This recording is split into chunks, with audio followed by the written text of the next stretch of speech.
രാജ്യാന്തര ഓൺലൈൻ തട്ടിപ്പ് സംഘത്തിലെ മുഖ്യകണ്ണി പിടിയിലായി. തട്ടിപ്പ് സംഘങ്ങൾക്ക് ആവശ്യമായ സിം കാർഡുകൾ ഉൾപ്പെടെയുള്ള സാങ്കേതിക സഹായം നൽകുന്ന കർണാടക കൊപ്പ സ്വദേശി അബ്ദുൾ റോഷനാണ് മലപ്പുറം പോലീസിന്റെ പിടിയിലായത്. ഇയാളിൽ നിന്നും 40,000-ഓളം സിം കാർഡുകളും ബയോമെട്രിക് സ്കാനറുകളും മൊബൈൽ ഫോണുകളും പിടികൂടി. ഓൺലൈൻ വ്യാജ ഷെയർ മാർക്കറ്റ് സൈറ്റ് വഴി മലപ്പുറം വേങ്ങര സ്വദേശിയുടെ 1,08,00,000 രൂപ തട്ടിയെടുത്ത കേസിന്റെ അന്വേഷണമാണ് ഞെട്ടിക്കുന്ന കണ്ടെത്തലുകളിലേക്ക് മലപ്പുറം സൈബർ പോലീസിനെ എത്തിച്ചത്. ഫേസ്ബുക്ക് പേജ് ബ്രൗസ് ചെയ്ത് യുവാവ് ഷെയർ മാർക്കറ്റ് സൈറ്റിന്റെ ലിങ്കിൽ ക്ലിക്ക് ചെയ്തതാണ് തട്ടിപ്പിന് വഴിവെച്ചത്. വമ്പൻ ഓഫറുകൾ നൽകി 1 കോടി രൂപയിലധികം ബാങ്ക് അക്കൗണ്ടുകൾ വഴി ഓൺലൈൻ തട്ടിപ്പ് സംഘം തട്ടിയെടുത്തു. ഈ കേസിൽ അന്വേഷണത്തിലാണ് തട്ടിപ്പ് സംഘങ്ങൾക്ക് സിം കാർഡുകൾ സംഘടിപ്പിച്ച് നൽകുന്ന കർണാടക സ്വദേശി അബ്ദുൾ റോഷനെ കുറിച്ച് വിവരം ലഭിച്ചത്. കർണാടക പോലീസിന്റെ സഹായത്തോടെ നടത്തിയ തെരച്ചിലിൽ ഇയാൾ മടിക്കേരിയിലെ വാടക ക്വാർട്ടേഴ്സിൽ വെച്ച് പിടിയിലായി. ഇയാളിൽ നിന്നും 180 മൊബൈൽ ഫോണുകളും 40,000-ഓളം സിം കാർഡുകളും പിടിച്ചെടുത്തു. അറസ്റ്റ് ചെയ്ത സമയത്ത് അയാളിൽ നിന്ന് കിട്ടിയ കാര്യങ്ങളാണ് ഈ കാണുന്നതെല്ലാം. 40,000-ൽ പരം സിമ്മുകളുണ്ട്, 180-ൽ പരം മൊബൈൽ ഫോണുകളുണ്ട്. ഈ മൊബൈൽ ഫോണെല്ലാം ചൈന മെയ്ഡ് മൊബൈൽ ഫോൺസാണ്. IMEI ഒക്കെ അവർക്ക് തന്നെ മാറ്റാൻ പറ്റുന്ന രീതിയിലുള്ള മൊബൈൽ ഫോൺസാണ്.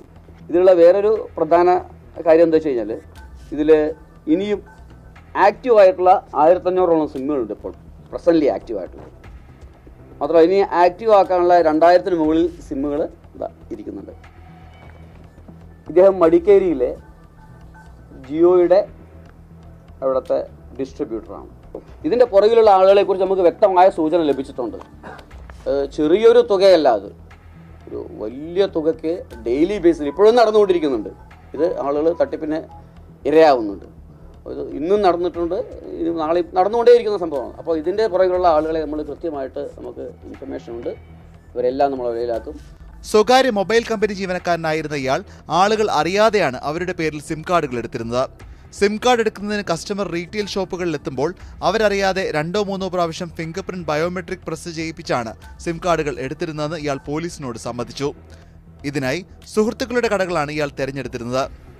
ഈ സിം കാർഡുകൾ 50 രൂപ നിരക്കിൽ തട്ടിപ്പുകാർക്ക് കൈമാറുകയാണ് ഇയാളുടെ രീതി. നമ്മൾക്ക് കിട്ടിയ ഒരു പരാതിയിലാണ് നമ്മൾ തുടങ്ങിയത്.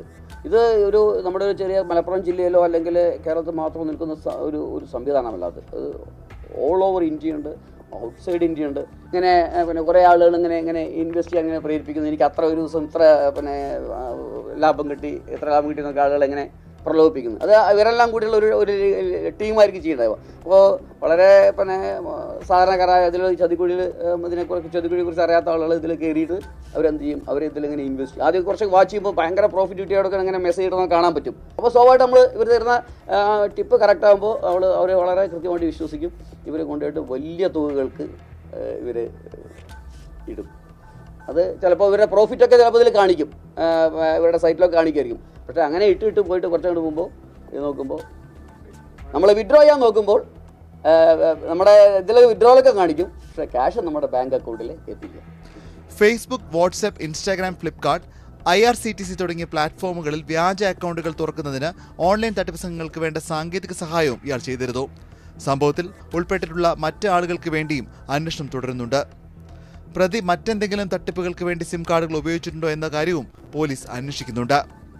ഏഷ്യാനെറ്റ് ന്യൂസ്, മലപ്പുറം.